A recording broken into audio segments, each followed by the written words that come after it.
This monkey broadcast has been brought to you by Martin Pest Control. It doesn't matter how long these pests have been in your home, we'll destroy them all within seconds.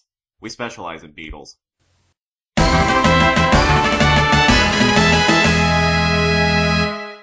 Hello and welcome to Monkey Broadcast, a monthly review discussion show with me, the Jonin Monkey. And me, Sven the Crusader, who does not have an intro. And here we are in the month of March. Spring has officially begun, and I can only say it's about bloody time too. I'm sick of all of these winter colds. Oh, I bet. I bet.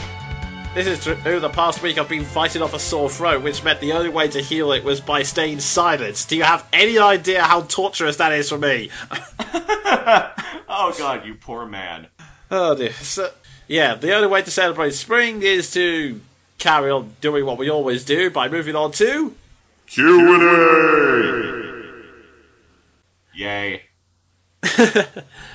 This is the section where we answer 6 of the questions sent to us by our listeners. If you'd like us to answer your questions, either leave it in the comments, send them to me via PMs, or tweet me at the Jonin Monkey with the hashtag MBQuestion.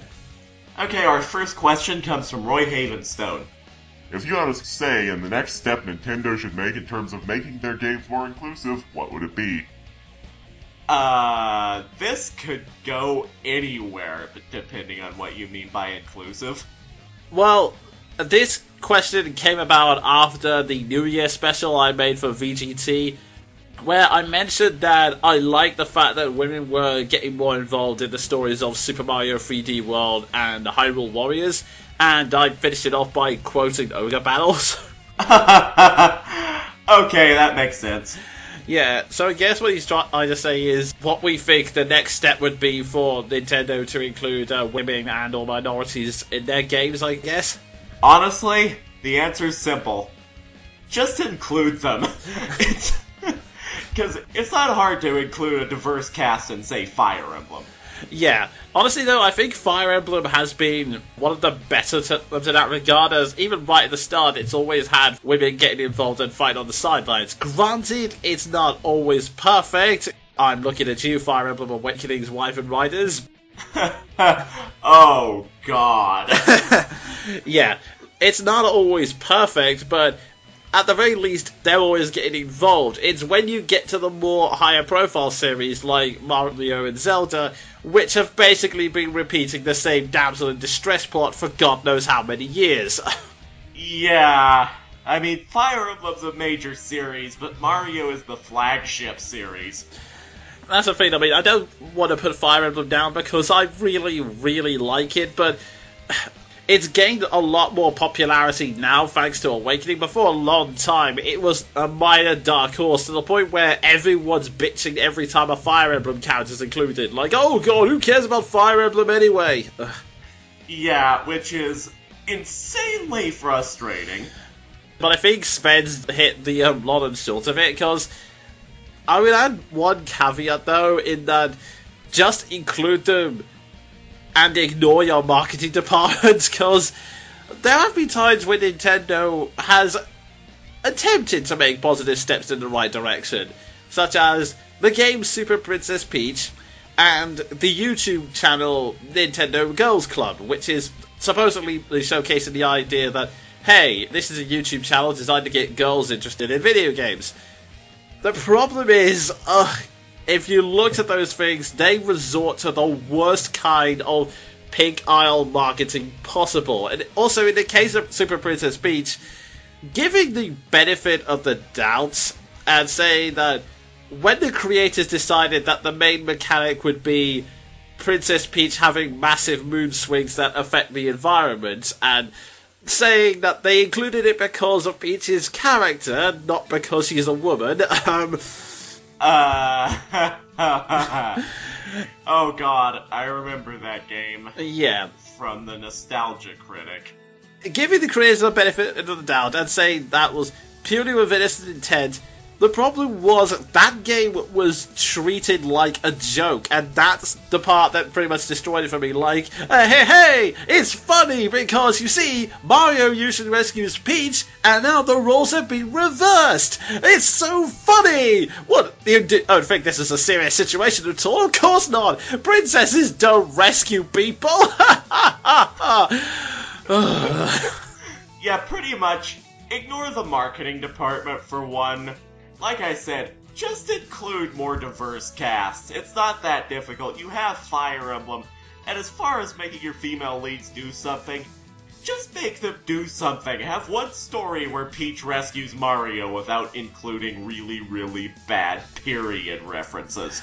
Yeah, or even so, just do what you did in, like, 3D World and make her a playable character without her getting kidnapped, because the other thing I think would be a nice step is, if I was in charge of Nintendo, I would just say, take more risks. Like, okay, I can understand if you don't want, like, more than one controllable character. Like, let's say you want a new Legend of Zelda game and you just want to stick to Link. You're afraid that swapping between characters will make it complicated.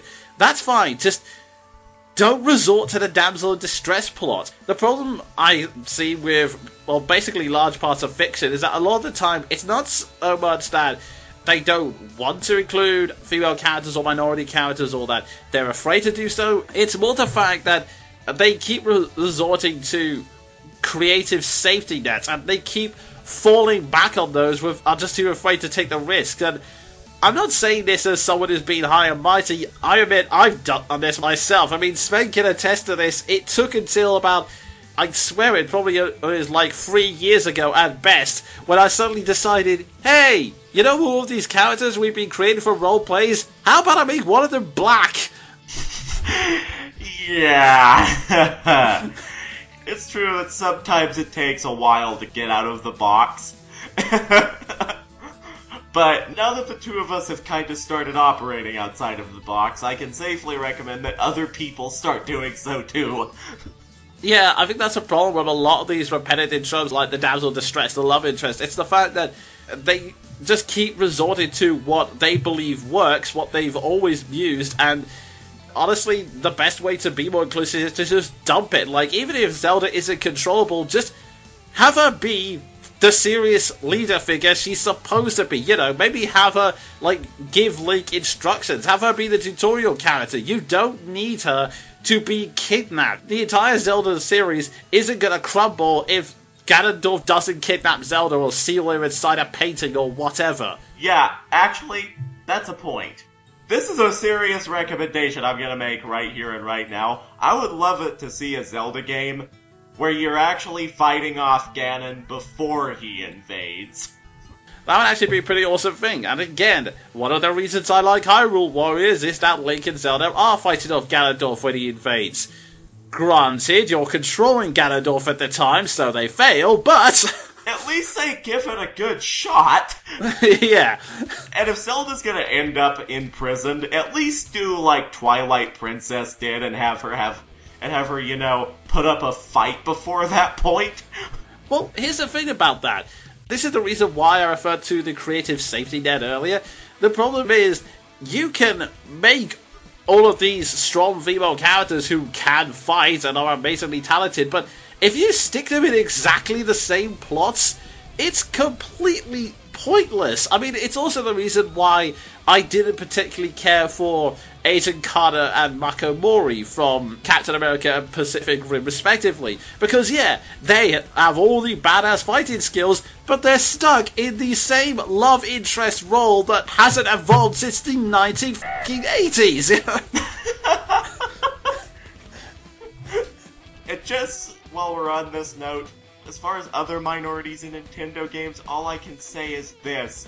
Get rid of the gay running jokes in Fire Emblem. Oh, God, yeah. Paul and Jasmine, we don't need those guys ever. Ever again. They were a dated joke when they premiered. Yeah, you made your joke. It's not funny. Just let it go. Yeah, take a page from Frozen and let it go. I was wondering if that was going to come out. It's funny because I actually thought that movie was pretty mediocre, but that's beside the point. Oh dear. Now you have that fan base along with One Piece as well. And I'm at least going to give One Piece another shot. Fair enough. But yeah, long story short, I think that sums up our opinion. 1, include more of these characters. 2, ignore the marketing department. 3, take more creative risks. I think that's the best way to sum up our answers. Yeah, and 4, no more Paul and Jasmine, please. Yes, the world would be a better place without them. Anyway, on to the next question. And I hope you liked us talking about Nintendo, because that theme is going to continue for the next 2 questions. Our next question comes from the Infinity Zero, and he asks, what do you think about the upcoming Zelda Netflix series? There is one? Okay, yeah, I should probably fill you in. There was news brewing up recently that a company is working on a live-action Zelda series for Netflix, which they're currently pitching to producers as, and I quote, Game of Thrones for a family audience. The reason I'm hesitant to say it's been confirmed is because, unfortunately, Netflix and Nintendo are remaining silent on the matter and haven't confirmed or denied it, so I'm afraid Nintendo's just going to say no and pull the plug on the whole thing. But still, I'm all for it. I would like to see another attempt by Nintendo to, I guess, make more adaptations of their work, and hey, family-friendly Game of Thrones is something I can get behind. Yeah, hopefully with not as many people dying. Again, that's why I'm focusing on the family-friendly part. Well, family-friendly does not necessarily mean death-free. I mean, look at Avatar: The Last Airbender. Okay, yeah, that is actually kind of true. And the entire Disney animated canon. Oh god, yeah, that is true. Poor Mufasa. Anyway, but yeah, I'm sure what they actually mean by that is that it's just a live-action fantasy series, but I would actually love it if they decided to take it in a different direction and have it be about the political movements in Hyrule. I mean, obviously you'd have to make it simplified for, again, family-friendly audience, but still, having something that's based more around character development would definitely be a breath of fresh air and would actually be a good reason for making a live-action Zelda series, but hey. Yeah. So, knowing what I do now, I'm all for this. I just hope everyone doesn't end up murdered. Yeah. I mean, yeah, granted it could end up being absolutely horrible, but again, I'm more than willing to give it a chance, and I'm looking forward to it. Yeah, I'll look forward to it too. Although that said, whilst it would be nice to have Link talking, and they probably would if they were going to go that route, part of me would absolutely love it if, for the live-action adaptation, they made Link mute and just ran with it, you know? Well, speaking of representation, that would be an interesting take. Yeah, especially since I was actually thinking about this before. If you go to that set of Link being a mute, it would explain why Link's such an amazing swordsman, but he hasn't joined the army, because, well, let me put it this way, you could be an excellent fighter, but if you can't, say, shout out commands, you're gonna be kind of useless. Oh my god, that's true. Holy crap, I'm all for this. If on the slip chance the creators of the Zelda Netflix series are listening, you can have that one for free. Here, we've given you a good idea. Hey. Our next question comes from the Infinity Zero, who asks, which Nintendo franchise do you think would benefit the most from including more in-depth story and or voice acting? Short answer, The Legend of Zelda. Yeah, I don't think Zelda needs an in-depth story so much, but it would be nice to just have voice acting, because, yeah, okay, I get it. Link's mute, but there is no reason for keeping everyone else mute as well. I mean, there might have been a case for it where the best voice acting you had was the stuff in Path of Radiance and Radiant Dawn, but in these days of Kid Icarus Uprising and Fire Emblem Awakening, you have no goddamn excuse. Yeah. In fact, I could probably fit together a fan voice cast for a Legend of Zelda game off the top of my head. Alrighty then, I'll get a chance here. Bluff, who do you think would be a good Ganondorf? You know, there are a lot of possibilities. The first one that came to mind was, oddly enough, Kyle LeBear, even though As far as villains go, I know him as Aizen, which doesn't work. Actually, I have my candidate, R. Bruce Elliott. You may know him as Makarov from Fairy Tail. I know him as Bass Gran from Full Metal Alchemist. Ooh, that sounds like an interesting one. Yeah, you'll have to go look up his voice. I think he gargles with gravel every morning. Yes, that would definitely be a good fit. Zelda, it would be with voice acting. As for more in-depth storytelling, it's kind of tough to say. I mean, part of me is tempted to say Star Fox, but they tried that with Star Fox Command, and it didn't turn out that well. Yeah. I mean, really, I automatically said Zelda because I think it would benefit greatly from just having Link as a mute and actually giving the other characters voices beyond one-line clips and gasps. Yeah, and honestly, it really shows in Hyrule Warriors as well, because this is something that I actually cut due for time, but I'm getting sick of every Zelda character going, That's all they could bloody do! Yeah, I mean, back in Ocarina of Time that made sense because that was 1998. But nowadays, Nintendo has a good well of voice actors to choose from. There's no excuse not to make their characters more vocal. But as far as story goes, like I said, there's only so much you can do with the Zelda concept. I mean, honestly, Zelda's probably one of the... It's either Zelda or Fire Emblem that would be the best Nintendo stories at the moment. I mean, you do occasionally get it with Mario in the RPGs, but it's honestly hit and miss. I just don't think. Well, Donkey Kong, I would like a more intense story, but that's probably not going to happen, especially since, well, here's the thing. As much as I like retro, admittedly, they were planning to have a more complex story for Donkey Kong, but then they decided it's a monkey, we don't have to explain it, essentially. So. Oh, that is so lazy. I mean, just imagine if Lauren Faust decided to do that in the making of My Little Pony. Well, yeah, Donkey Kong is something I would like with more in-depth storytelling, even if it's only for, like, one spin-off game. Maybe the Tales of Donkey Kong Country. No. Donkey Kong X Mass Effect. If only. One day we'll write that, and the entire world will weep. Yeah, I'm actually hoping that something like this would happen, given that Nintendo has started crossing with other franchises. But... Oh my god, Donkey Kong X Mass Effect. I would pay real money to see that. Oh dear. The only other thing I guess I can say for this question is, speaking of the Tales of series, I would actually be pretty curious for them to release Fire Emblem Awakening Full Voice Edition. You know, that's a good point, because I like that Fire Emblem Awakening has voice acting, but the voice acting that's there is only about a step above Legend of Zelda. Well, yeah, here's the thing. You get great voice acting in the cutscenes and in the battle things, but resorting to the same stock lines is... yeah.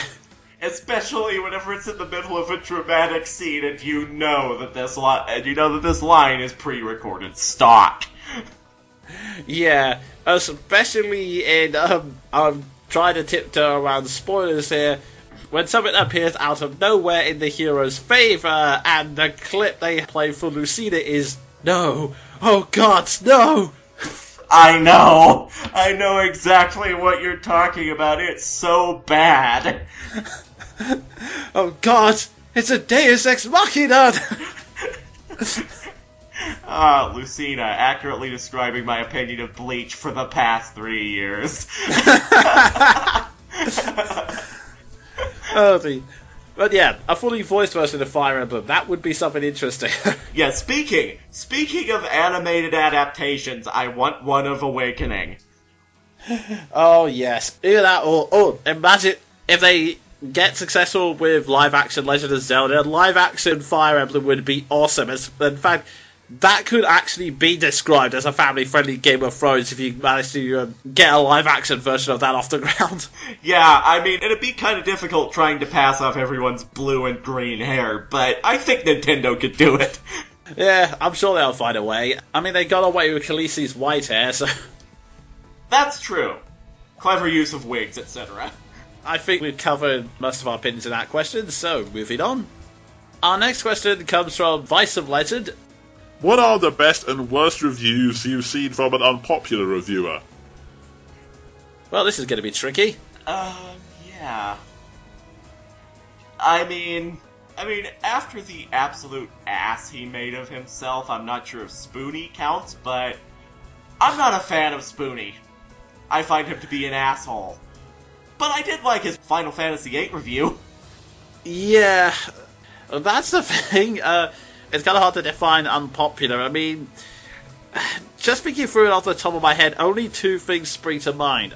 In the good category, the Digital Drift podcast could do with a lot more love, because it's basically like hour-long reviews and discussions of certain films, video games, and TV series, and they really go in depth. It's amazing. The best reviews I can recommend are either the Spider-Man reviews or their Last Airbender episodes. Those are some of the most enjoyable but also really fascinating episodes, so I would definitely recommend those.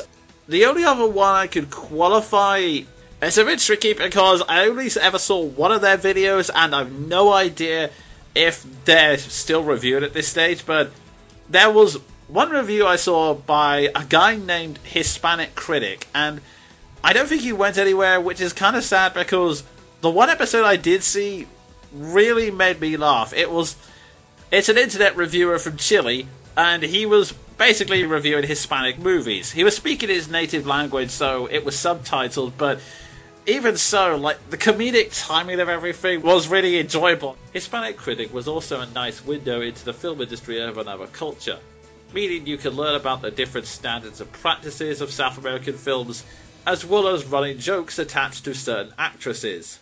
Okay, I also should mention that this actress is in the film. Is she playing A, a janitor with a lot of real-life experience, or B, one of the thousands of other roles Chilean women can be playing?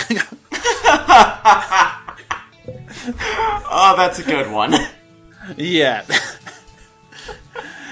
Yeah, and it's kind of hard to describe about spoiling the whole review, but yeah, it really was an enjoyable video, and I don't know if you can find it anymore, which is a shame, but that guy, I think, definitely deserved to go somewhere. As for worst, well, here's the thing. Generally, if they're unpopular, I don't go seeking them out, and I just don't pay attention to them, for lack of a term. I mean, yeah, like Sven said, the only reviews I've disliked have basically been from people who have been around the block for a long time and frankly should know better. Like, yeah, I'm gonna say here, I started off liking Spoony. I mean, I still enjoy his two 90s Captain America reviews, but after Final Fantasy VIII, he just went downhill, and frankly, his Final Fantasy X review was awful, particularly since not only did it resort to very obvious jokes and nitpicking, but there is one line I have never forgiven him for, where after a rant about how stupid Seymour's hairstyle is, which, to be fair, it is pretty silly, he says, and I'm quoting here, "And people like this game. Ladies and gentlemen, I implore you, find these people, kill them. They're like voters. Kill them all." Yeah, did I mention I find Spoony to be an insufferable prick? Yeah, I mean, you can say all you want about, oh, he's in character for these reviews. No, f*** off. I don't care if you're in character, you really shouldn't be saying like that. Yeah, and then there was the whole debacle with Jesu Otaku, who admittedly is another person that I often very vehemently disagree with on certain opinions, but there was no excuse for Spoony's behavior in that instance either. And me and Sven went on a tangent that lasted way too long and was straying off the point of the original question. So I'm just going to cut it here and leave you with a basic summary. We've both lost interest in Channel Awesome, seeing as the only guys I follow on there are Linkara and SF Debris, who have their own websites, and Sven wishes they would stop being so angry, saying that he ended up following Let's Players like Necroscope and Kikaskia, as he prefers their nicer, laid-back personalities. Point is, yeah, Hispanic Critic and Digital Drifter reviews I can recommend, and unpopular reviewers I tend to ignore. Popular reviewers, you really need to be nicer. So, moving... Okay, our next question comes once again from Vice.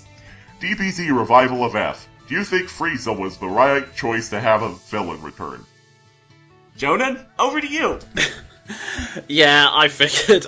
For those who don't know, Revival of F is the latest Dragon Ball Z movie that's coming out, and that's gonna lead to the revival of Frieza. And my answer to this question would be yes and no.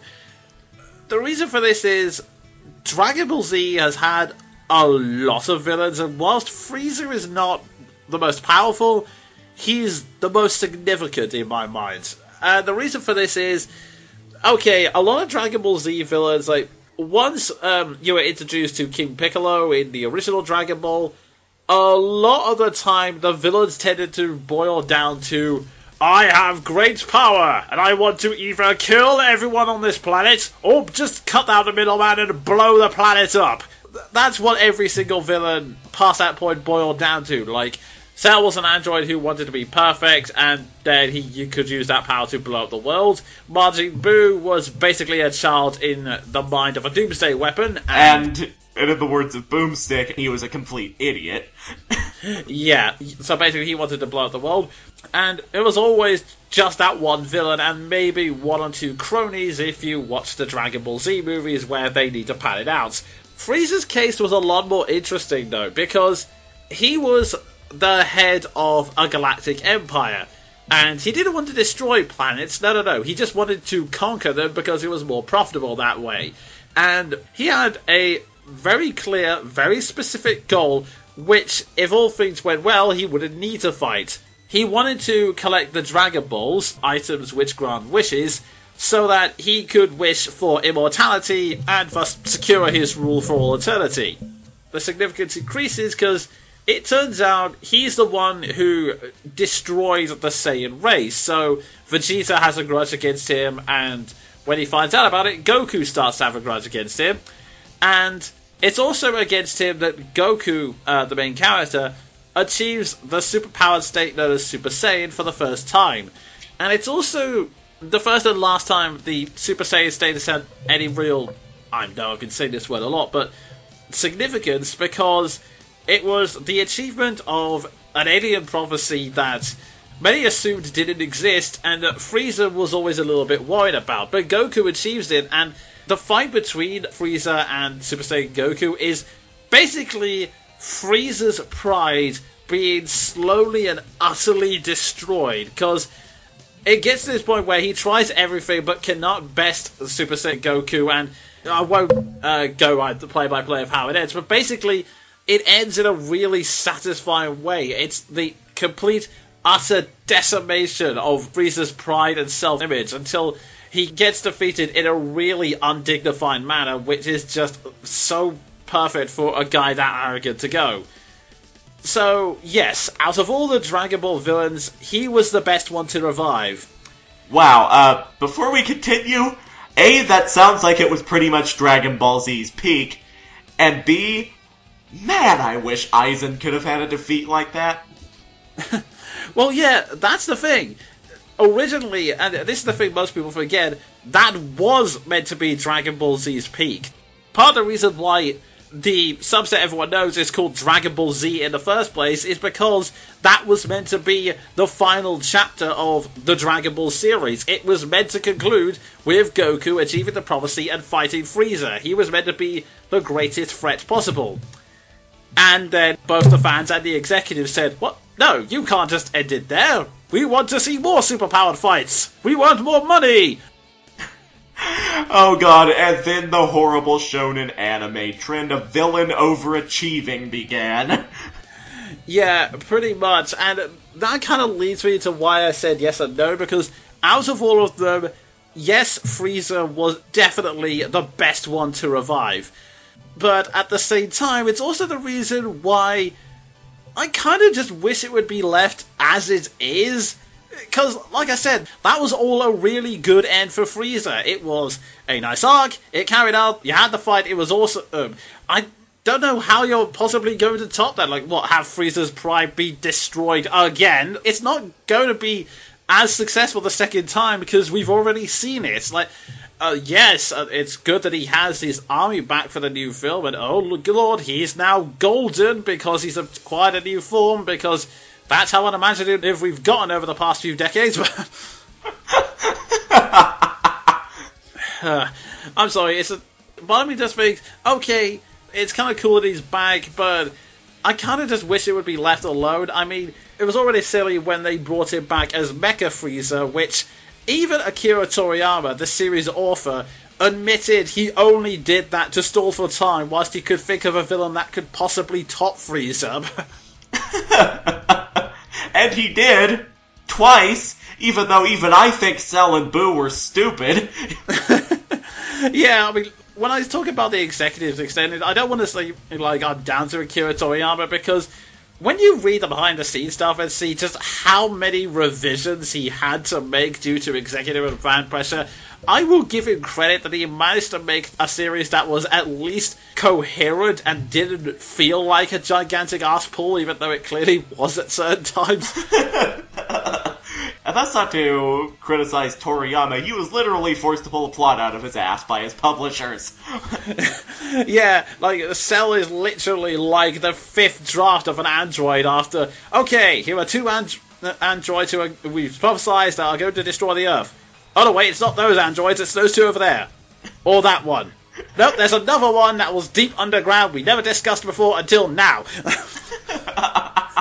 So I could at least say of Dragon Ball Z, at least the fact that it went on way too long cannot be pinned on the author. Yeah, but yeah, getting back on topic, that's what I think Frieza was the right villain to revive, but I don't know. I want to give it a shot, but I'm really doubtful they can find anything to top Frieza's original fight. And this leads us to our final question, which comes from Toon Junkie, and his question is, what do you think the softest cushion of the universe is stuffed with? You know, I actually legitimately thought about that for a second. Toon Junkie, you're getting me to prophesize? You're getting me to philosophize here. What would... It is a good question. What would be the softest thing known to man? I can't. With this question, I actually just can't. It would be something so soft it's completely incomprehensible. Like, you just lie back on the cushion and you can't explain it. It just is. A magical cushion made of special stardust. If there is a Homestuck fan watching this, I'm sorry. Because they will get that reference, and they will cringe. Yeah, but it's the best answer we've got, so I'm willing to go with that. Yeah, I think that's the best way to end this Q&A session. Thank you, everyone. Those are some good questions. And, so, with all of that said and done, we can now move on to... Reviews! And I'm going to say right now, I don't have any. Okay, fair enough. Well, this would be the section where we review everything we've read, what's still played, but we're down one person this month, so I guess it's up to me to fill this void, but thankfully I have chosen a good one, and it's kind of funny because we had a question related to it. For this month, I am going to talk about the anime movie Dragon Ball Battle of the Gods. That sounds like a DC Comics universe title. Yes, either that or a Blind Guardian title. Oh my god, it's true. I mean, they've already had Twilight of the Gods, but still... Oh god. No, I'm just imagining DC Comics universe and Dragon Ball officially crossover with Blind Guardian as the soundtrack. That's just great. That actually does sound pretty awesome, to be fair, but anyway... Even to me, that sounds awesome, and I hate DC Comics. I'm just now imagining the Screw-It Out Dev Battle, but Blind Guardian played in the background, drowning out all of the fan complaints. Oh my god. Don't tempt me, I'll probably make an edit. Oh dear. But yeah, This was a brand new Dragon Ball Z movie that was released, if it wasn't last year, it was the year before. Now, I can imagine some of you being a bit cynical because, well, Dragon Ball has about 15 movies at this point. Another one shouldn't be that special, but here's the thing. This movie is special for two reasons. First, it has heavy creative involvement from Akira Toriyama, who... This may just be one of those things you hear on the internet. I haven't confirmed if this is true, but apparently part of the reason he was willing to make this movie was because he wanted to win fans back after the god-awful live-action adaptation of Dragon Ball. Oh my god, poor Toriyama. Yeah. The second is that this movie is actually canon, as in it has a fixed place in the canon where it can take place without screwing the chronology of Dragon Ball and Dragon Ball Z up. GT, not so much, but Akira wasn't involved in that anyway. But that's a rabbit hole I don't want to go down. Point is, it is definitely fixed in canon. Sometime after the Buu Saga, but before the last episode where Pan is born. That's for anyone who's knowledgeable in Dragon Ball. I'm sure anyone else has just heard me go blah blah blah blah blah blah blah blah blah for the past 30 seconds. Admittedly, one of those people is me, but I'm gonna pay attention anyway. I may learn something about the flagship franchise of shonen anime. Indeed. It's also significant enough that it's the only Dragon Ball movie that got a theatrical release overseas, at least in certain theatres, with the Funimation dub and everything. And I've mentioned this before in other episodes, but the Funimation cast were really excited for this movie because they were so glad to play these characters in different situations, because the series has been so popular that they've been redoing the same stories over and over and over again. Oh god, the poor voice cast. Yeah, because of course you've got the video games and then the remastered dubs and then the remastered HD versions of those dubs. Oh god, that's just kinda silly. Yeah, but so this movie is significant for a number of reasons, and many people were excited by it. But, just to give you a basic idea of the premise. The movie starts with the Kais, basically the gods of the Dragon Ball Z universe, shaking their boots because the god of destruction, Beerus, is waking up significantly early. Apparently he's decided to do this because he had a premonition that an arch-rival will stand before him, and apparently the arch-rival is something known as a Super Saiyan God. So he decides to pay a visit to Earth, where the few remaining Saiyans are now currently living, in order to try and find out what this is. Our heroes race against time to find out what exactly the Super Saiyan God is, and activate it before Beerus gets pissed off and blows up the entire world. You know, as you do in Dragon Ball.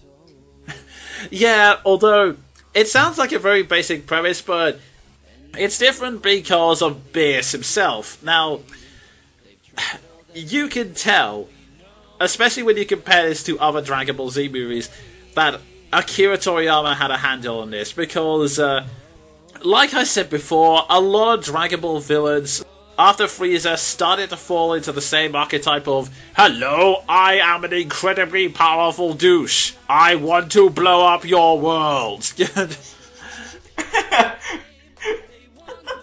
Nice little Karibo impression. I wasn't attempting to, but I'll take the credit. Anyway, but yeah, it's that kind of same maniacal of, ha, you think you can challenge me? You're but a maggot crawling at my feet. Ha, I am powerful, you can't possibly defeat me. Oh, I have been defeated. Bacchanal, it can't be, etc, etc. Yeah. Anyway, back to the review. But yeah, basically, the villains all fall under that trope. But Beerus is a different kind of villain and is so entertaining to watch because he has these odd eccentricities, but otherwise, he's often a very deadpan villain for the most part. Because, here's the thing, he's a god of destruction, but he only sees it as part of his job. He already has the incredible power, so he doesn't see any need to flaunt it. He just sees it as that's how it is. So his general reaction with everyone is, well, you know, it's my job, sorry. I just wanted to fight a Super Saiyan God, and frankly, this planet's boring me, so I'm gonna blow it up. Oh, wait, what, you want to fight me? Well, you can. I mean, you're not gonna win, but you can if you want. You know, compared to Frieza, Cell, and, again to quote Death Battle, complete idiot Boo, I actually like that attitude. Yeah, it's really interesting to watch because the eccentricities make it fun, but Justice himself, like the way he carries it off, it's completely different from any other Dragon Ball Z villain, and I'm tempted to say other shonen villains you've seen, so just an incredibly interesting villain to watch, and he adds something unique to Dragon Ball Z, and in fact, whatever else I say about this movie, I will appreciate for introducing him into the canon. That and his retainer Whis, who the two characters have a really good banter between each other. Like when Beers makes the declaration, "Oh yes, a Super Saiyan God! I had a dream! It must have been a prophecy that I would fight this!" And Whis' response is, "You're absolutely sure it's not just a dream? I mean, you've never had a single prophecy come true, sire. It all sounds completely far-fetched to me." Okay, I like these two already. Yeah, Whis is willing to go along for the ride, but he makes no secret of the fact that he thinks it's all a waste of time. Like, there's even one point when I actually said, "Super Saiyan God. It sounds so grandiose and over the top, if you ask me." Okay, I might just watch this movie for the fact that it mixes things up. Indeed, yeah. And the other interesting thing about Whis is that whilst he obviously doesn't flaunt his power, but what adds the intimidating element is the fact that he's not interested, but everyone else is terrified of him. Like, the gods of this universe, their reaction on him waking up is, "Oh crap, he's awake, where's Goku? Goku, do not have him engage him, for the love of God!" And even Shenron, the magical wish-granting dragon who barely shows any emotions, when they summon him at one point, his reaction is literally, "I am Shenron. Tell me the wish that you got." "Oh, please! I had no idea you were there. I'm sorry." Okay, that is just amusing. Yeah, there's other stuff going on besides him. Like, the centerpiece of the action on Earth is Bulma's birthday party, where she reunites the cast and has the party the nights away. And whilst admittedly I was heavily into Dragon Ball Z as a teenager, but I kind of grew up and started to see the flaws, and now can't sit through many episodes or fight scenes of it, admittedly, but I will admit, I did get a nice sense of nostalgia from just seeing the entire cast just goofing off and having fun, and just seeing, oh look, there's Krillin, oh look, there's 18, there's Tien in the background, you know, that kind of thing, so... Yeah, that's understandable. Yeah, it has that whole great feeling of nostalgia, especially since, obviously I'm jumping ahead here, but the credits at the end of the movie, the visuals are basically going through various panels of the manga, like reliving all of the great moments of the series from the original Dragon Ball all the way to the end of Dragon Ball Z, and whilst that's playing, the classic Japanese Dragon Ball theme, La Chala Head, plays in the background, and reminds me that I think that song's completely crap, but... Oh my god, I was not expecting that. Yeah, I'm gonna get a lot of flack for this, but the one thing Dragon Ball has never had is a good opening in either English or Japanese. But anyway. Fair enough. Well, you say that, I've lost the respect of so many Dragon Ball Z fans now. But anyway. Well, if it helps Matter City, I pissed off One Piece, Call of Duty, Frozen, that guy with the glasses, and DC Comics universe. Yeah, so Sven said it, not me. Hey! I'm not gonna take credit for something I didn't do. Something for once I did not do. Oh dear. But yeah, all of the characters arrive, including, for some reason, Emperor Pilaf and his forces. Emperor Pilaf is like the very, very first villain they had. Like, literally back in the days of Dragon Ball, when it was based more around a Journey to the West style thing rather than the martial arts. A villain who since then has mostly been played for comic relief. And honestly, if you only watch the series through Dragon Ball Z, which is actually fairly common, you wouldn't even realise he existed, so... Okay then. It's kind of like, I'm trying to think of the best way to explain this. It's kind of like in Naruto, having Mitsuki show up at the land, it's like the first villain who is so insignificant by the status of the series that when they show up, you're thinking, wait, wow, really? You're here? Okay, it's nice and everything, but why? That poor dude. Even though, why is he there? Yeah, both him and his cronies are there, and they throw this weird thing into the mix, which some people have taken as a way of discounting GT from continuity because, well, it would take too long to explain. But yeah, basically, they've shown up and they're now in child forms. Because apparently, and I cannot believe this is a plot point they're going with, but apparently, Emperor Pilaf did acquire the Dragon Balls, but instead of wishing for world domination, like he's always wanted to, he suddenly decided to wish for their youth back. So they're all toddlers. Well, not toddlers exactly, they're 10-year-olds, but it's still... What? Even the minions of the movie are asking, dude, we wouldn't be in this situation if you just wished for world domination.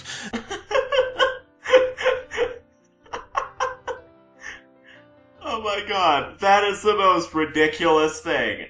Yeah, what's even weirder is the fact that the female minion Mai actually ends up becoming a girlfriend for Trunks, who the 10-year-old version of Trunks for the record, which could be seen as, yeah, it's a nice direction for these two characters, but at the same time, some people are a little disturbed, which is fair considering that Trunks is about, I would say, 12 at most at this point in the series, and Mai, while she's in the body of a 10-year-old, she's 40. Yeah, I mean, I know she's physically, it's okay, but still, no. Oh god, Presea and Genus conflict spring to mind. Oh god, Presea and Lloyd. Anyway. But yeah, thankfully that's a very, very small part, and one we don't have to pay that much attention to. In the words of Kikoski in his most recent installment of Crusader Kings 2, that was an accident we don't talk about. Ever. Under any circumstances. Indeed.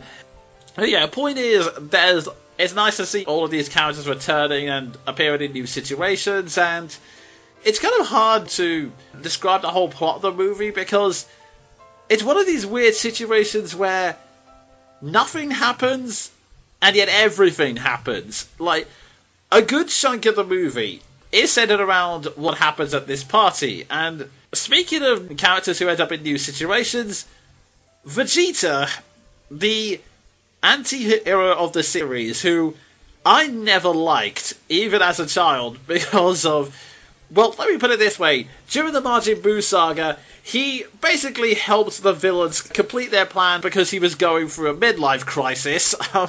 What? What? Yeah, basically the long and the short of it is, I was once a villain everyone feared, now I'm 40 and I'm married and I have a son, and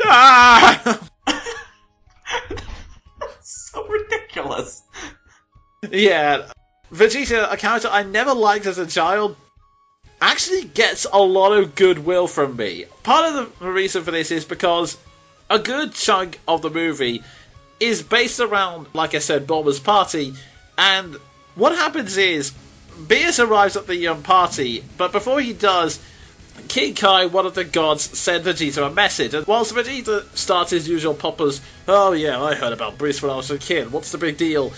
King Kai says, okay, look, this is not a joke. He's a god of destruction, he may blow up the planet, this is to be taken very, very seriously. Don't make any threats, don't make any insults, just keep him happy and eventually he'll get bored and leave.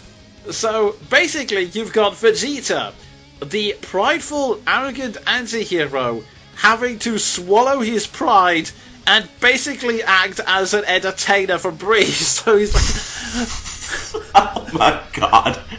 Ah, yes, Breeze, it's very nice to have you here. No, unfortunately I don't know anything about that. Yes, oh, this party, yes, it's celebrating my wife's birthday. We do have loads of puddings here. Okay, that's hilarious. Yeah, the vindictive part of me finds it so amusing just to see Vegeta put into a situation like that, and it kind of makes me wish certain other anti-heroes were put into a similar situation, but... I know exactly who I'm imagining.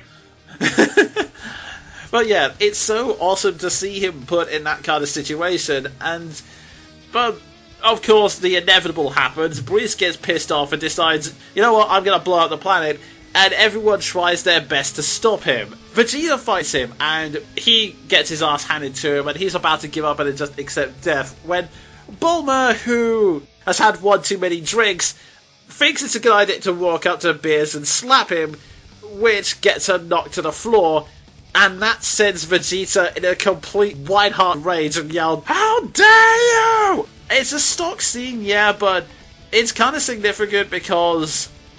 Okay, the best way to describe this, Dragon Ball Z, as far as I'm aware, again, don't quote me on this, but it's one of the series that, it may not have invented the time skip, but it's what made it popular, because many shonen series have followed suit since then, you know, moving time along so that characters have grown up and learned new abilities, but Dragon Ball was a lot braver about this. Like, every single time an arc started, time passed, so Goku went from a child to a teenager to a married man with a 5-year-old son, and then you got to see that son Gohan grow up and eventually get a girlfriend, and by the time of this movie he's married to said girlfriend and she's now pregnant with his child. So it's a series that's continuously evolving, so you do see these characters growing up.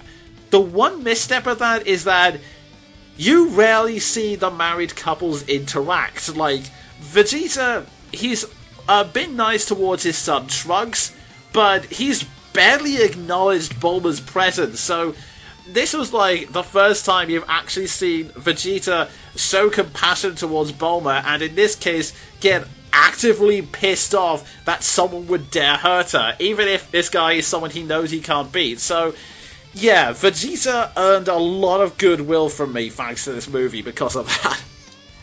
Well, congratulations, Vegeta. You're in a better position anti-hero-wise than Sasuke and Shadow.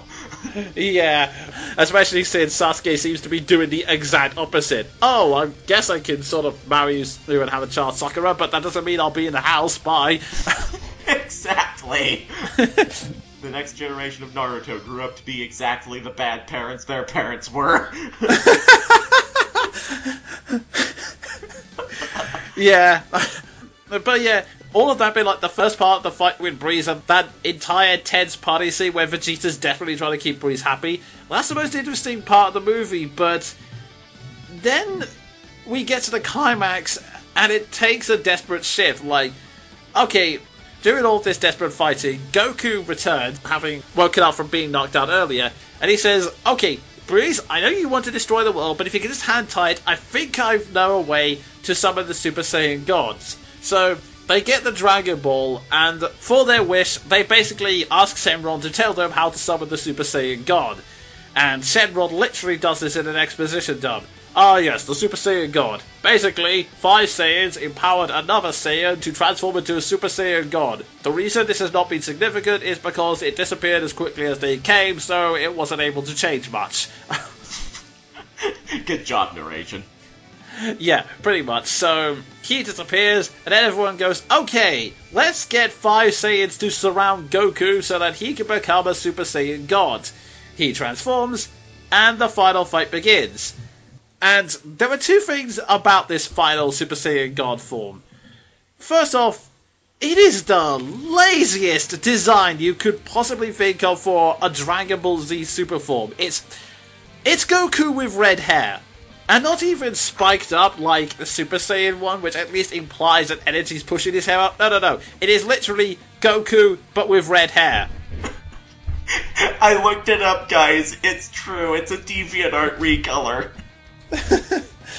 Yeah, it's the laziest design possible, and it leads into the final battle, which... Okay, Sven, with your knowledge of role-playing and epic themes that would inspire heavy metal songs, when I would say a battle between gods, what kind of things pop into your head? Well, That's a good question. I basically imagine epic music and power explosions. And probably space. You do get some of the space, but otherwise what you really get is just a standard Dragon Ball Z battle with a higher budget. That is disappointing even to me. Yeah, it's just... I mean, the animation's nice, because they have more of a budget, they experiment more with different camera angles, and there's actually quite a cool shot where they're doing the flying and punching thing, but the camera follows them as they fly around the city, which is nice, but otherwise, it's just a straight-up Dragon Ball Z battle. This is the problem with the power creep that has become a major problem with the series as time goes on. They've pretty much used up all of the tricks, so it's hard to be impressed by it. It is literally the same kind of stuff you see in a Dragon Ball Z battle. They exchange blows for a bit. This guy does a sweeping kick. This guy throws out energy balls and they explode, and this forest explodes. And maybe it's because I've seen too many Dragon Ball Z battles, and I've seen fight scenes from movies like Sword of the Stranger, so I'm getting kind of spoiled now, but even so, the fight itself just seems kind of unimpressive. Considering it's supposed to be a big battle between the gods, the closest thing you get to this is this awesome rock song that kicks in halfway through, which adds a nice change of pace and makes the battle a lot more exciting, but otherwise it's just a straightforward battle, so it's kind of hard to understand why this leap to godhood is somehow so special, if that makes any sense. Yeah, it's really sad, but God, the final battle of the Fist of the North Star movie was more interesting than that sounds. That was just a bunch of people talking as Kenshiro becomes even more powerful. Well, an amazing song plays in the background, admittedly, but that's beside the point. Yeah, I mean, there are some interesting aspects to the fight. Here's the thing. It also doesn't help that the Super Saiyan God form, it's not only looks terrible, but this is something to keep in mind if you're one of those people who insist that Goku would win that death battle against Superman now because of that form. It's fucking useless. Because what happens is Goku cannot maintain it for a long period of time without him realizing it. It vanishes halfway through the fight. So it's basically a super form that doesn't look very impressive and lasts for such a short amount of time that it can't be used practically, and even Goku in the movie is not impressed with it because the way he looks at it is, it's a level of power I can't get on my own, so I'm not satisfied with attaining it. Yeah, although admittedly it would be amusing to see that in the death battle, because then Superman would be like, and here I thought you were out of hairstyles. Well, he's out of hairstyles but resorting to hair dye. But anyway... Anyway, long story short, that final battle is unimpressive even to me. Yeah, well, it is in terms of action. The one interesting trait of it is it's more about slight character development with Goku, and I say this because... just a warning, the next 2 minutes are going to be spoilers, so you might want to skip this if you want to keep a surprise for the movie, but it's basically about Goku learning the new possibilities of power, because, yeah, the Super Saiyan God disappears, but his body apparently remembers enough of the experience in order to keep up with Beerus for a few moments, but he loses the fight. Ultimately, he runs out of energy, and he just says, yeah, there's no way I can win, and Beerus is happy that he accepts it, and Beerus also mentions to Goku that I'm not the strongest person in the universe. Whis, whilst he serves me, he's technically my teacher and is stronger than me, and I'm only the god of destruction for this universe. There are in fact 7 universes and those gods are stronger than me. So it's basically about setting new heights for Goku, but aside from that element, the final battle just has this very odd feeling that it's just not worth the build-up it had throughout the rest of the movie, sadly. That's disappointing. Yeah, and it also kind of ends on an odd note, because whilst it ends with the characters interacting, which is incredibly enjoyable, Goku comes off like a massive prick. Okay, that's even more disappointing, because that at least is what I've liked about Naruto, One Piece, and Fairy Tail, is that their main characters were not dicks. like Bleach's main character. Yeah, well, here's the thing. Goku is a really nice, likable guy for the most part, but there are some moments when he has some really messed up priorities. Like, there have been so many problems he could have solved earlier if he had just killed the villains, but he refuses because he always, But he refuses because he admires their strength and wants to fight them again, which, okay, it has earned him some good friends in the form of Piccolo and Vegeta, but at the same time it's a really risky move to take, and there's also the time when he just says, okay, Gohan, you're stronger than me, so you're the only one who can defeat Cell. Although, just to make it fair, Cell, here's a healing item. What? I'm not kidding, that is something that actually happened. What? And here I thought it was ridiculous he offered a healing item to Superman in the death battle. Yeah, he has a really bad tendency of doing that, but here's the thing. He's interacting with everyone, and he's, well, first he starts teasing Vegeta about the fact that, he charged to Bulma's defense, and, okay, yeah, this could be originally seen as some good banter, and he even admits that during that rage, Vegeta had the potential to become stronger than him, so it's a kind of sign of respect and pointing Vegeta in the right direction. But then he makes the joke, I know, when the next villain comes along, we just need Bulma to get hit by them so Vegeta can defeat them. The hell? Oh my god! That's worse than Bleach treats its side characters. Yeah, which Bulma slaps him for, by the way, and rightfully so. Okay, at least she got that. Yeah, but that's not even the end of it, because afterwards, Piccolo goes, wait a minute, how did you know about that? You weren't there for the You were watching the entire time, weren't you? Oh my god. Yeah, it turns out, whilst all of this was going on, whilst his friends were being knocked aside one by one, whilst Vegeta was about to be killed, whilst Bulma got hit, Goku was watching from the sidelines trying to think of a strategy. He was using them as human shields, basically. Okay. And I thought Vegeta was a douche. Yeah, it really says something when Vegeta looks like the better person than you in this. Oh my god. You've been out-heroed by the anti-hero. But yeah, whilst it's not the best movie because of that finale, I would still say, if you're a Dragon Ball Z fan, it's definitely worth checking out. That whole party scene offers something new and interesting to the Dragon Ball Z universe, and frankly, Beers and Weiss are just great antagonists. I'm glad that they're scheduled to appear in future films because they're just some of the most entertaining characters. In fact, I'm going to just say that it's either Beers or Frieza for my favourite villain of the Dragon Ball series, I'm not going to lie. Wow, that's actually kind of saying something. Yeah. So, for him alone, the movie is worth it, and if you're a Dragon Ball Z fan, you should definitely check it out. I'm not sure how enjoyable the movie would be if you're not a Dragon Ball Z fan, but I can definitely say it's enjoyable. And it goes without saying that the English dub is really good as well. Like, at this point, all of the Funimation actors are well seasoned, so they really bring out the best in their roles this time round. Awesome. I can always appreciate a good voice cast. As everyone knows. Yes, indeed. And on that note, it's time for us to move into Quickfire Reviews! This is the section where we review everything else we've read, watched or played, but within the maximum time limit of 60 seconds. Sven, do you have anything for this section? Sure, I'll just really quickly go over something I've been playing recently. Fallout 1.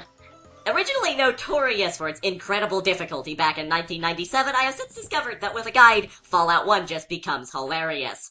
Basically, I got a guide, and I really enjoyed beating the living snot out of that game. Also, it was nice seeing the origin of all the continuity in Fallout New Vegas, which is my second favorite game ever. Fair enough, so it was a nice nostalgic look back. Yes, that I kicked the living buggery out of. Yeah, it's always nice when you know how to beat a game. Yeah, it's like having a guide to Dark Souls, so you know where to find that boss-killing, stat-boosting ring that's at 2 continents away behind a locked door and a wall of fire. Yeah, in fact, if I ever do pick up that game, the first thing I'm going to do is look up a guide and have no shame in the matter. There is no shame in looking up a guide for Dark Souls. Indeed. Right, in my case, just a couple of things. To complete the Dragon Ball Z kick I've been on recently, I picked up Dragon Ball Xenoverse. It's an interesting game. It has a unique premise and a custom character creation system, which I do really like. And the premise of alternate histories to Dragon Ball provides a nice way for your character to have a major part of the story without overshadowing the heroes. The only problem is it has a very awkward control system, and to be honest, it's an MMO disguised as a fighter, which means that you have server and grinding issues, but otherwise it's an enjoyable game. Well, that's good. Yeah, time will tell if the grinding becomes too annoying for me to continue, but otherwise... Yeah. In fairness, that does sometimes often happen. Yeah. Sometimes often, okay, it always happens. I did not even realize that grammatical contradiction there until just now. Oops. I prefer to think of it as grammatical setup. Anyway. Sometimes always tiring. Yeah. Oh dear. And just to quickly mention something I've already mentioned on Twitter. Elysium, a pretty cool sci-fi action movie which, in sci-fi tradition, has a futuristic world that is basically a metaphor for immigration and class divide. And yes, it can be a bit ham-fisted with these allegories of the emotional scenes, but it's still a really enjoyable movie, so if you're looking for a sci-fi movie to watch, this is a good one. Awesome. I might actually give that some thought. And that's all I can think of, so without any further ado, that brings us to the end of this podcast. I hope you enjoyed the show. As always, feel free to add any questions and comments, and until next month, I've been the Jonin Monkey. And I have been Sven the Crusader. Actually, don't use Martin Pest Control. You'll cry. Sven's opinions of the sponsors are purely his own and do not reflect those of the show. Martin Pest Control is a proud and respectable business, and there is no truth in the rumours connected to that one disastrous wedding.